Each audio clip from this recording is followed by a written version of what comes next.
کہ جب جان جو ہے نا وہ گلے میں آ جاتی ہے اور سانس رکنے لگتا ہے تو پھر اللہ کی قسم نہ کوئی حکومت فائدہ دیتی ہے نہ خزانے کام دیتے ہیں۔ تو حضرت صدیق اکبر نے کہا بیٹی چھوڑ، اشعار کا کیا فائدہ،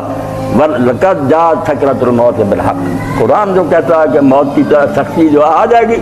یہ آ کر رہنی ہے بالحق۔ آپ نے سورہ قاف کی آیت پڑھی کہ بیٹا اشعار نے کیا بتانا، قرآن ہی بتاتا کہ جس سے تو بھاگتا پھرتا تھا وقت آ گیا یا نہیں، ذالک ما کنت من التہی، اسی سے بچتا پھرتا تھا نا، سارے اسباب کرتا تھا، باڈی گارڈ رکھتا تھا، بچا لیا۔ تو اللہ کہتا ہے یہ سورہ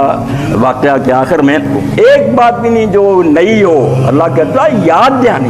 پتا تجھے ہے تو بلانا چاہتا ہے، پھر میں یاد کراتا ہوں۔ کیوں نہیں ہوتا پھر ایسا کہ جب جان گلے میں آتی ہے وَأَنْتُمْ حِينَئِذٍ تَنظُرُونَ، اور تم کہیں گئے نہیں ہوتے، بڑے لاڈلے اور پیارے پاس بیٹھے دیکھ رہے ہوتے ہو کہ ابا جی جا رہے ہیں، بھائی جان جا رہے ہیں، تم بلانے کی کوشش کرتے ہو، وہ چپ ہوتا جاتا۔ پر جب جان گلے میں آتی ہے تم دیکھ رہے ہوتے ہو، تم اپنی کوششیں کر رہے ہیں، انجیکشن لگ رہے ہیں، ڈاکٹر دوائیاں دے رہے ہیں، مگر تمہیں فرشتوں کے ہاتھ نظر نہیں آتے جو تم سے زیادہ قریب ہوتے ہیں، تمہاری نسبت وہ اس کے زیادہ قریب پہنچ گئے ہوتے ہیں اور وہ ہاتھ ڈال لیا ہوتا، انہوں نے جان لے رہے ہوتے ہیں۔ اگر واقعی یہ ٹھیک ہے کہ تمہارے اوپر کوئی حکومت نہیں ہے، تم مسلمان اور